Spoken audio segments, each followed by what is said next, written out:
I've been playing Arknights Endfield for 3 weeks now, and I wanted to get my thoughts on it as someone with nearly 800 hours in Factorio. This video will be a mixed review where I compare the two games with the assumption that you're either an Endfield player with no Factorio experience or a Factorio player with no Endfield experience. While Factorio obviously has the superior factory gameplay, there are still some things that I like more about Endfield's factory, so I wanted to talk about it. The factory must grow. As far as I know, this phrase originated within the Factorio community, and it embodies one of the biggest differences between the factory systems of Factorio and Arknights Endfield. In Factorio, space is unlimited. You can always just build more. Resources are also unlimited. You can always just go find more. The upper limit of a factory is decided by what your CPU can handle, and the game is optimized so well that most players won't realistically hit that limit. In a number of ways, Endfield automates systems that you need to deal with manually in Factorio. In Factorio, you aren't just placing miners on ore and powering them, but you're also building conveyor belts, train systems, or bot networks to move that ore back to your production facilities. The conveyor belt is a deceptively simple object that works very differently in both games. While I'm not going to go in detail about every difference between the two games, I will list the ways in which conveyor belts in Factorio are more interesting than in Endfield. First of all, belts have a left side and a right side, and those sides don't mix. This allows you to effectively have two different sets of ingredients on one belt, or to double the throughput of one ingredient. Belts in Endfield have a rate of one item every 2 seconds. This rate is fixed, which means that any recipe requiring more ingredients than that requires multiple belt inputs in order to achieve constant production. In Factorio, belts move 15 items per second. This means that multiple production structures can be built off of a single belt, which gives you way more freedom when designing your factory layouts. On top of that, Factorio belts can be upgraded. My current factory has developed the second tier of belts, which move 30 items per second instead of 15. There are 2 more tiers that can be researched, and there's also a stacking mechanic in late game that lets you move stacks of items as a unit instead of just moving individual items one at a time. The increased throughput of belts in Factorio means that you will often want to split a belt into 2 separate belts to feed resources to multiple areas from a single input. In Endfield, there really isn't much of a reason to do this, since belts are slow and production often requires an entire belt or more anyway. A final point of difference is that in Endfield belts are free, while in Factorio every belt must be built using stupid amounts of iron. The cost of a single segment of belt gets insanely expensive as the tier of the belt increases, with Tier 2 belts costing almost 4 times as much as Tier 1 belts, and later tiers even requiring advanced ingredients, including fluids such as lubricant. So if the appeal of Factorio is the scale and complexity, what enjoyment is there to be found in Endfield's factory?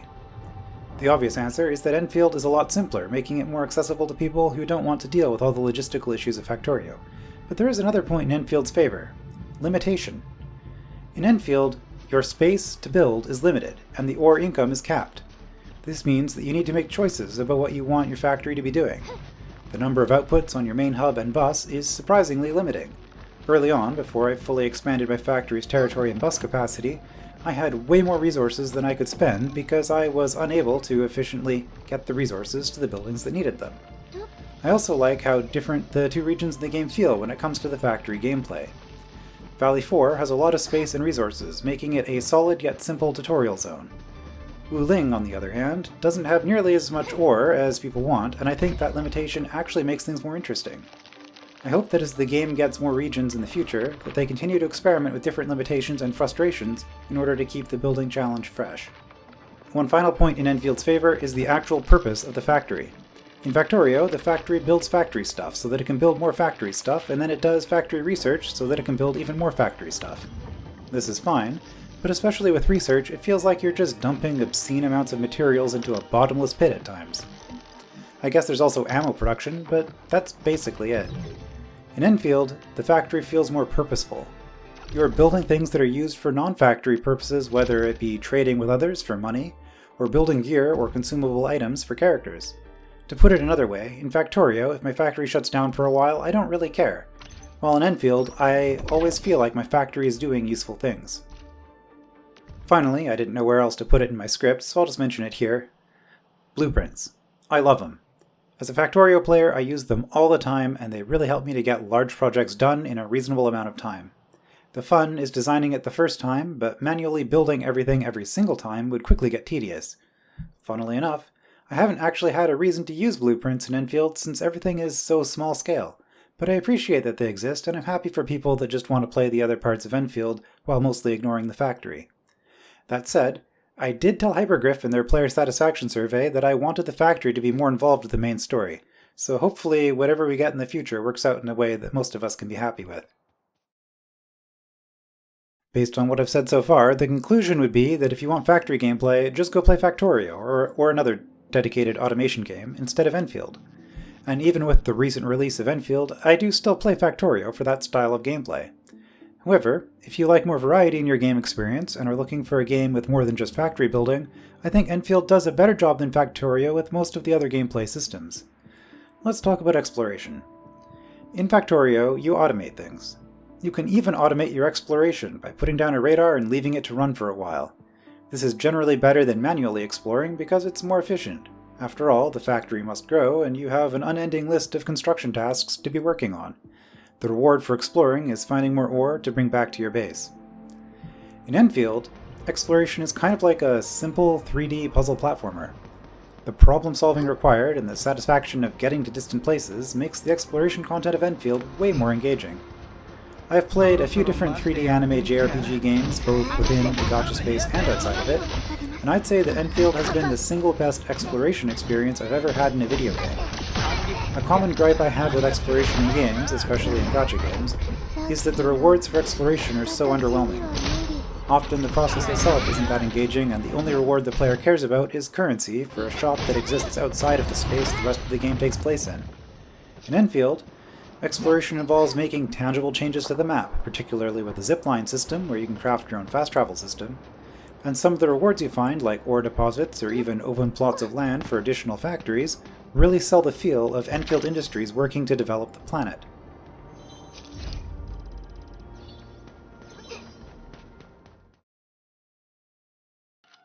I didn't realize this until I was writing this review, but Factorio is a tower defense game. I thought I hate tower defense games. I'm not sure how I feel about this realization. Anyway, combat in Factorio is mostly a production challenge. You need to craft a lot of whatever ammo or other depleting resources you choose to use. As your factory gets bigger, it's no longer feasible to defend everything yourself, so you start putting down turrets in places where you're getting attacked.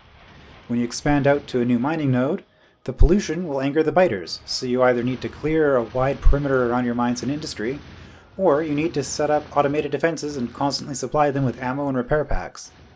Honestly, combat is probably my least favorite part of Factorio, since it feels like I'm just putting out fires when I'd rather be building more factory. I typically play with biter expansion disabled, but I still need to clear them out as I expand if I don't want them to be constantly attacking me. Enfield's combat is interesting. Honestly, I'm not an action combat fan in general, so I was hoping that the combat in Endfield would be kept to a minimum and that we wouldn't really have to engage with it. I think I have action combat fatigue from some of the other gacha games that I've tried over the years. That said, I have actually found myself enjoying this particular action combat system more than I thought I would. I think it's because things are slow and deliberate. In that sense, it's like Monster Hunter, which is the one action combat franchise that I do enjoy. A large part of the combat in Endfield seems to be about forming teams that synergize well, and setting up chains of combo skills. The difference in how a team feels, depending on whether the team works well or not, is massive, and I like that this system has enough flexibility to reward experimentation, while also having enough mechanical depth that I can't just spam attacks and do the same kinds of rotations with every single team in every single fight. Since I know a lot of people seem to dislike it, I also want to shout out the Etch Space Salvage game mode. I had a ton of fun with it, and I'm really looking forward to that mode getting future updates. I didn't know that extraction was a genre, but I think I like it. Factorio has peak writing. Dare I say, absolute cinema. You crash your spaceship on a planet, and then build a rocket to get off of it. Okay, so Factorio is a sandbox game, and there basically isn't any story to speak of. It doesn't need a story, and honestly, if it did have one, I bet that the skip button would see a lot of use. I guess the tutorials technically have story attached to them, but you're only ever going to play those once before going to the sandbox mode, so I guess the new game button is the skip button by proxy. Endfield is a JRPG, and this part of the game is arguably even more of a focus than the factory. There's a main story, side missions, a large cast of characters, and a villain, Fortunately, or unfortunately, depending on your perspective, Endfield is a live service game. This means that the story isn't finished and will probably never be finished. On the other hand, it means that the game will be getting regular story updates. I say it's arguable whether the story is more of a focus than the factory because, realistically, the story content of a patch shouldn't take that long to get through, while the factory will be working continuously even after you've quit the application. Also, Factorio players, don't worry, the factory in Endfield only gets attacked when you initiate an attack challenge, so the fact that it runs when you aren't playing it isn't something you need to worry about. Enfield's first major story arc takes place in Valley 4, and once you've finished that, you can move on to Wuling. I personally liked Valley 4 story a lot more than Wuling's story, but I suspect that at least part of that is that Wuling isn't finished. We'll probably get more of it during the first few updates to the game. My biggest gripe with the story so far is that, as a character gacha game, the developers will almost certainly craft the story around the characters that they're trying to sell. That said, I've been reasonably impressed with their restraint so far.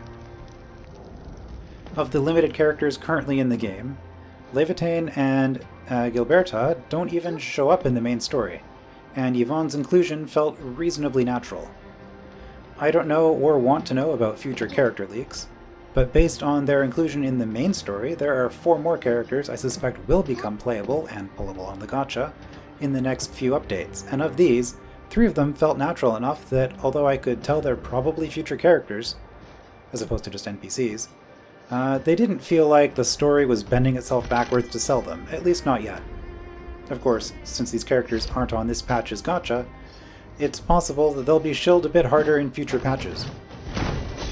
I don't mind the inclusion of personal story quests, in fact I welcome it, so I hope that Endfield continues to release these optional side stories for their important characters, instead of contorting their entire main story to fit them.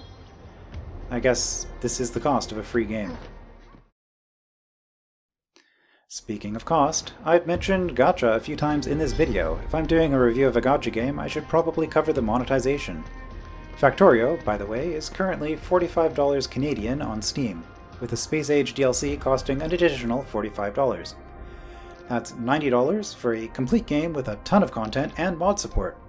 No in-app purchases, no gambling, unless you count trying to get that damn legendary quality fish. On the off chance that someone watched this video without knowing what a gacha system is, I will briefly explain. It's loot boxes. Basically, the game sells you characters and weapons, but instead of just buying the item outright, you instead purchase a chance at getting the item. I have never purchased a character or weapon outright in any gacha game, but from what I hear, it can cost hundreds of dollars per character, assuming that the game has pity mechanics that give you the character after you've failed to get it through the gacha enough times.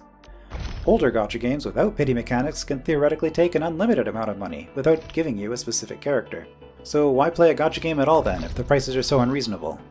Well, the game is free to download, and the overwhelming amount of content in the game can be accessed for free. On top of that, there are ways to collect the gacha currency by playing the game, so even a free-to-play player can still eventually get something from the gacha if they save up for it. Since one big source of this gacha currency is from doing daily quests, they incentivize people to log in every day. Most of the currency in Endfield is in permanent content, such as opening chests while exploring or from quest completion rewards, so even a casual player will have the ability to pull on the gacha occasionally. That said, my favorite team currently doesn't even have a 6-star character on it, so I think this game can be fun even if you aren't pulling for the premium characters. You'll still want to do the beginner banner pulls and the standard banner pulls that the game gives you just to fill out your roster a bit as a new player, but the 4- and 5-star characters you get from that should be more than enough. On the other hand, if you're a collector and you want to have all of the characters and weapons, you should probably stay away from gacha games. Go into this game with the expectation that you will either skip a lot of characters or spend a lot of money. That said, a big part of these games for a lot of people is getting those premium characters, so let's talk about the gacha system and how to go about getting yourself a new 6-star character.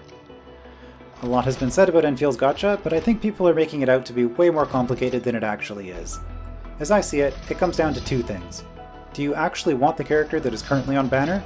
And do you have enough pulls to guarantee getting that character? If the answer to both these questions is yes, you pull.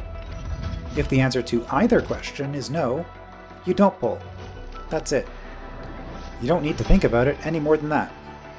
80 pulls gets you to the 50-50, which is to say a guarantee of a 6-star character, but only a 50% chance that it's the 6-star character featured on the current banner. And 120 pulls is guaranteed to give you the featured 6-star character, assuming you haven't gotten it earlier by winning a 50-50. So the math is simple. 120 pulls. If you don't have that many saved, don't pull. But what about the free 10 pull that you get at... Stop. It doesn't exist. Don't think about it. If you were already pulling anyway, then yeah, redeem the bonus 10 pull. But if you weren't already pulling, then that 10 pull isn't free. It costs you pulls to get. If your goal is to save for a future 6-star character, this is costing you pulls. Think of it as a discount on the current character. Do you want the current character? No? Then a tiny discount shouldn't make a difference. Don't pull. I've always thought that gambling is a tax on stupid people, and building pity, which is to say pulling on a banner of a character that you don't even want just so that you're closer to a guarantee on the next banner, is an incredibly stupid thing to do. In other games, where there are also low rarity rate-up characters, I guess an argument could be made for pulling when you don't want the high rarity character, but in that case, you're still pulling because you do want a character on the banner, it's just not the highest one. However, in Endfield, the lower rarity characters aren't rate-ups, it's just the featured 6-star character.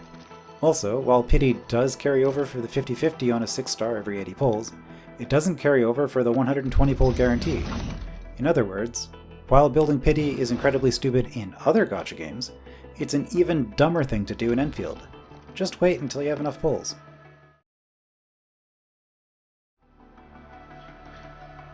Okay, so let's put all of this into practice here and demonstrate the gacha system on my own account.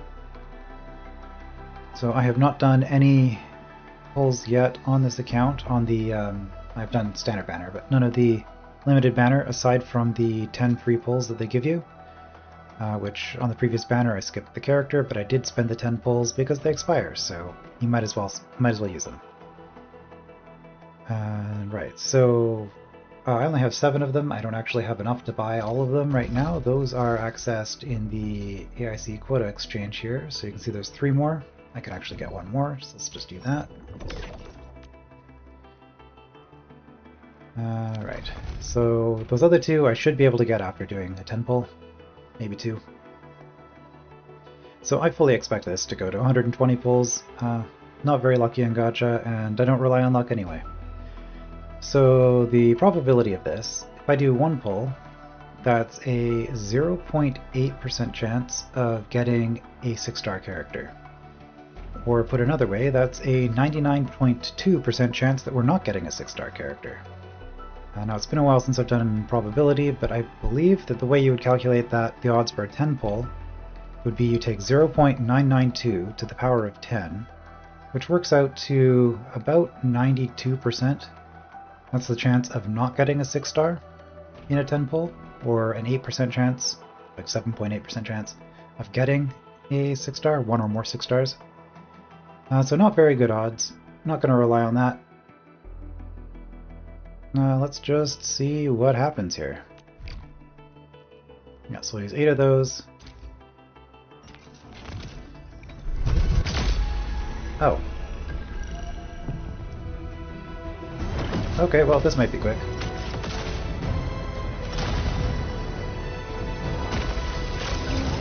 So this was, like I said, a 7.8% chance.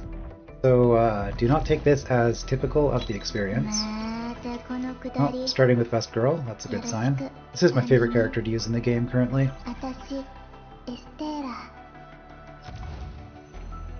But that 7.8 is also divided by 2 because of the 50-50, so it's really a 3.5% chance that we'll get Gilberta here.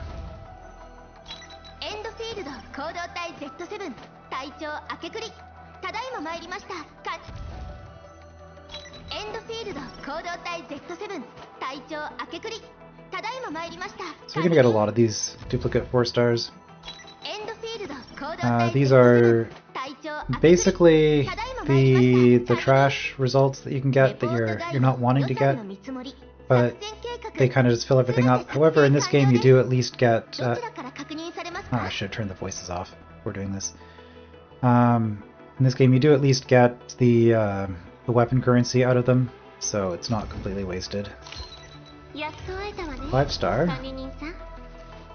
Okay. So duplicate of Aviwena. I haven't tried her, but I hear she's the most fun character in the game to use. She seems to be really popular, despite not being a 6-star. Alright. Li Fang. Okay, I actually didn't have him. So we lost the 50-50. But I got a new character out of it, not too bad. And that does mean... and that does mean that we have the bonus rewards. You get quite a bit of weapon currency for each character that you pull, each 6-star. So losing the 50-50 is unfortunate, but getting a 6-star at all is fortunate, so I'm not going to complain about that.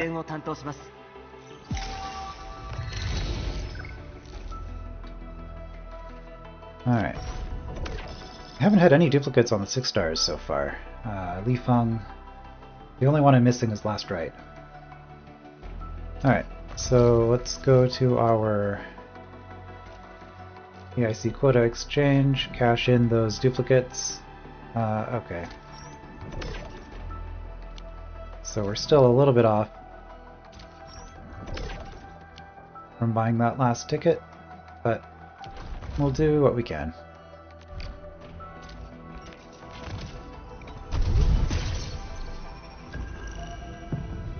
Obviously I did have enough currency to hit the 120, otherwise I wouldn't be doing this. Alright, this is about the worst result that you can get, just a single 5-star.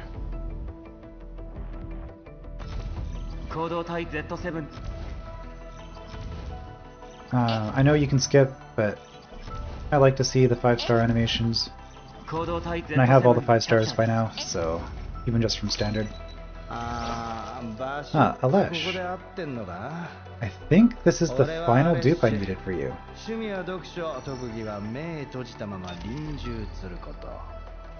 The game really wanted to push the cryo team on me. I have had 4 dupes for Alesh, Zaihi, and Snowshine. Now I have Alesh done, and that's just off of standard banner and beginner banner. So my account was definitely pushing the ice team on me. Alright, which I guess means that if we get another Alesh, we start getting even more.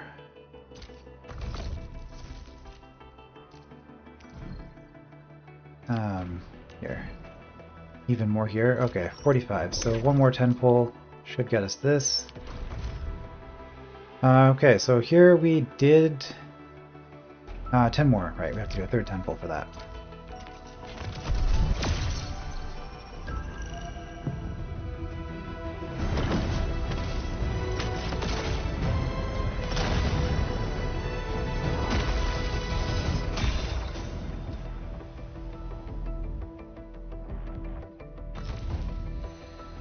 Alright, just one again.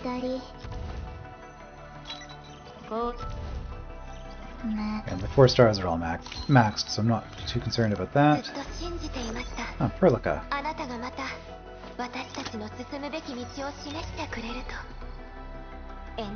I do like her quite a bit.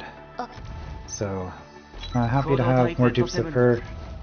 She was actually the last character I ever got from the gacha, from the 5 stars. You do get one for free at the very start of the game, so at least I did have her available, but... I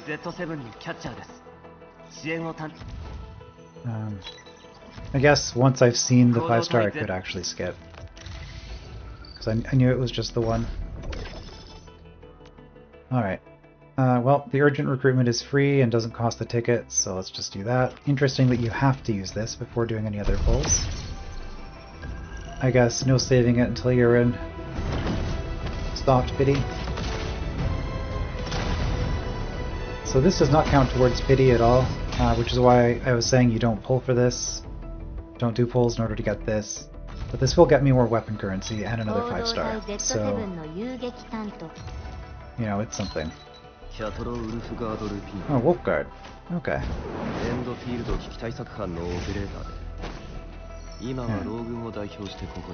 I do really hope that Rossi works with him.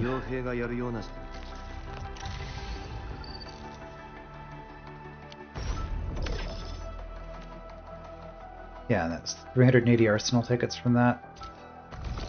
We have a good collection there. I will be doing weapon pulls after as well. Alright, so yeah. We've got enough here to buy out the last of these. Which really, those are the only things in the shop that are probably worth buying. So the rest of these I will be saving for the next banner. I don't really plan on pulling for Yvonne, but I will try to at least buy these out if I can afford it.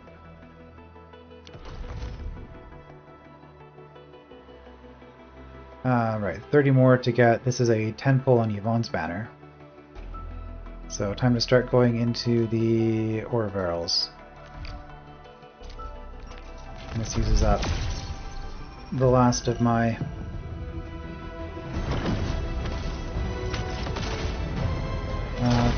tickets.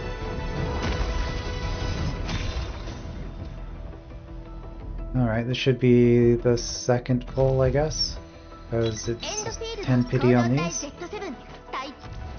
No? Is it not?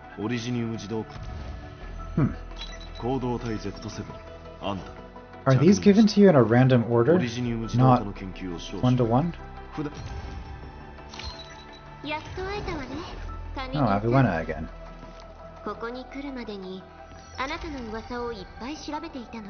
So all things considered, there aren't that many 4 and 5 star characters, so you will collect them all pretty quickly.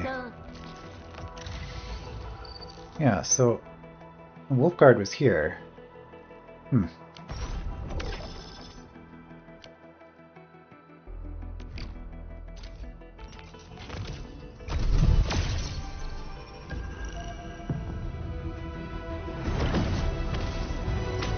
So we had a strong start, but not very many good pulls. This one's a double, so that's nice.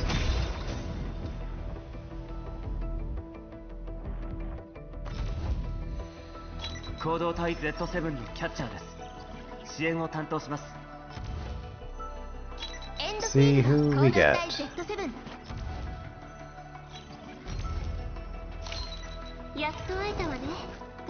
A lot of Avicenna, okay.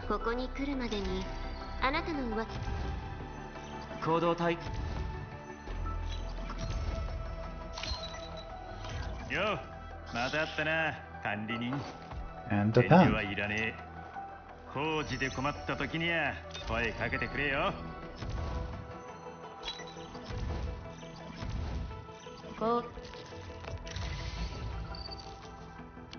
Alright, not bad.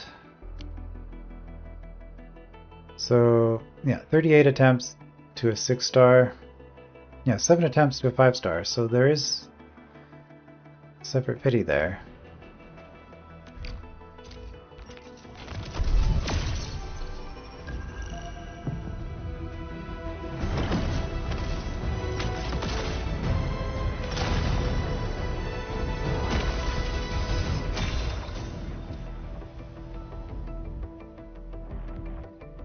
Okay, just the one. I don't ever really enjoy the process of pulling on a gacha. It's just kind of... I do it as part... Okay, Zahi's next. I'm gonna have the max ice team here, minus last right. The one ice character it didn't give me. Yeah, I don't particularly enjoy the process of pulling on a banner. But that's probably good, because that means I don't have Gamba addiction. Alright. So we got the 10 pulls for Yvonne. Oh, another double.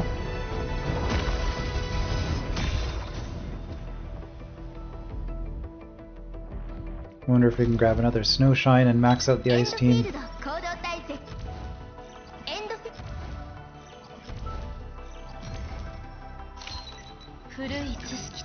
No, but we do have...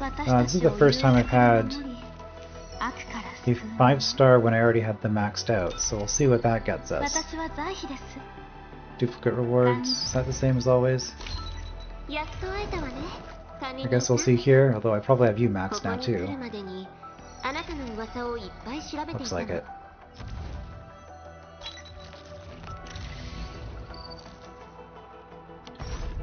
I find it a little bit weird that these tokens don't get cashed in automatically. You have to do it. Alright, so... we're getting close. Yeah, so I think we've hit soft pity, so the odds of us getting a 6-star were pretty high at this point. And just a 6-star.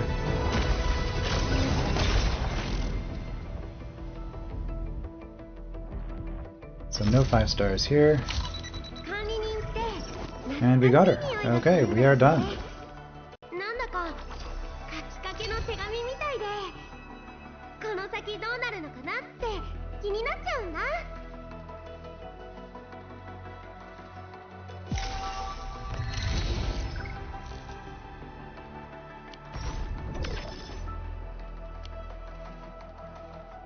Right, so... yeah, so there was the guarantee at 120, but getting her earlier than that is good. Even if you get it at 110, that's still lucky, because it saves you 10 pulls for the next banner. So,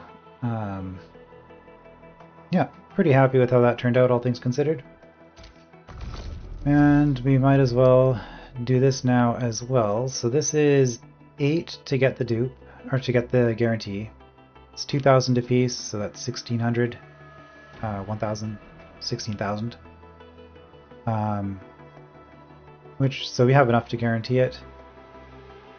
I don't particularly want this weapon, but I also don't particularly care about weapons in general. Like, I don't get obsessed about having the signature on each character. So the reason I'm going to pull for this is, one, just to experience the weapon gacha in this game, and I also don't plan on getting another character for a while, so if there's someone that comes out that I do care about, then I should have enough for them.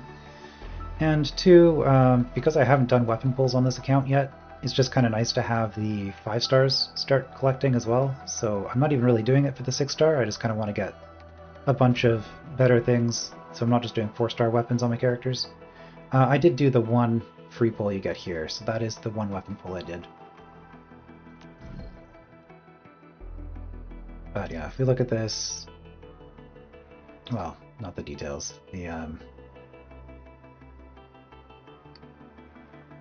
here. So it gives you stats, more stats than others. This is ultimate gain efficiency, which is probably good for a support character. So, I mean, this will make her good. So.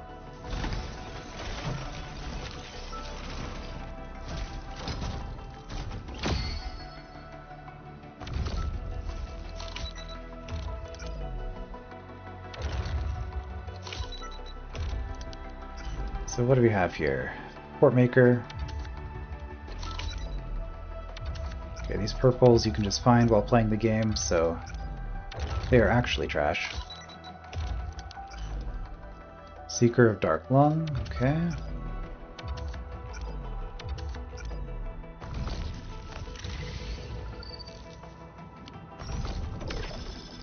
I guess I had both of these? I don't remember, but it didn't say new. Quick addendum here. I figured out what was going on with my 5-star weapons in this game.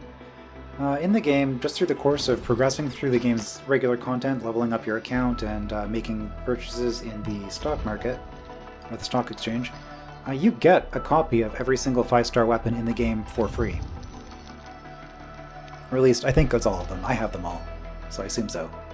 So with that in mind, what I've been doing here, where I was pulling for the sake of getting more 5-star weapons, was stupid and short-sighted.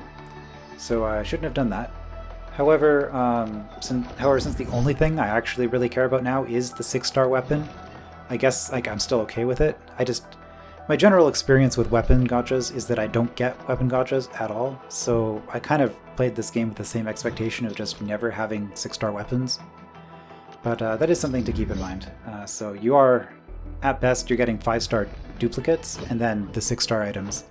And duplicates are fairly powerful from what I understand here, but again, my advice on the weapon banner is don't pull unless you have enough to guarantee the weapon that you're going for, and you only are getting new 6-star weapons from it. I've mostly just used the one team, so...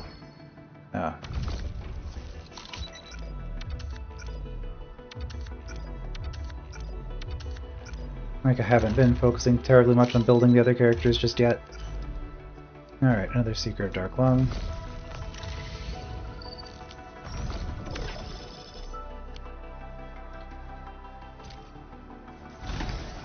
So this banner does have a 4% chance, so getting early 6 stars should be pretty common here.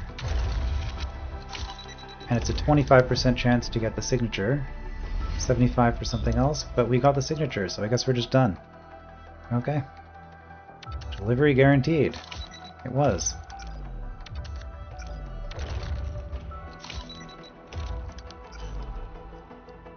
Opus the Living. And Wild Wanderer. Okay. Oh, there was another one. Finishing Call.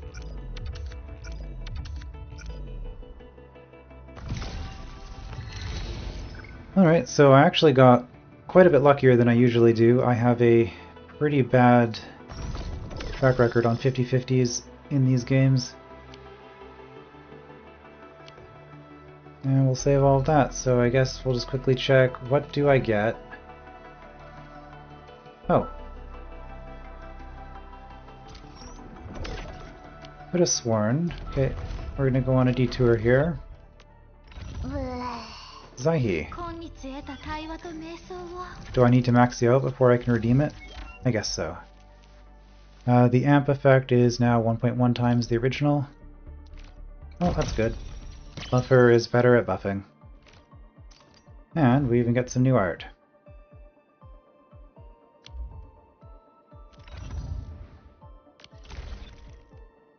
And...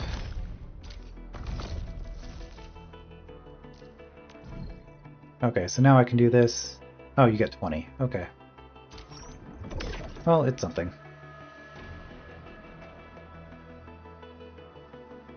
Alright, so that was the pulling. Not very exciting. I don't plan on ever doing pulling content ever again. It's just not my style. I'm not a very hype person to begin with, and I kind of hate the whole gacha system. So, you know, that it is what it is.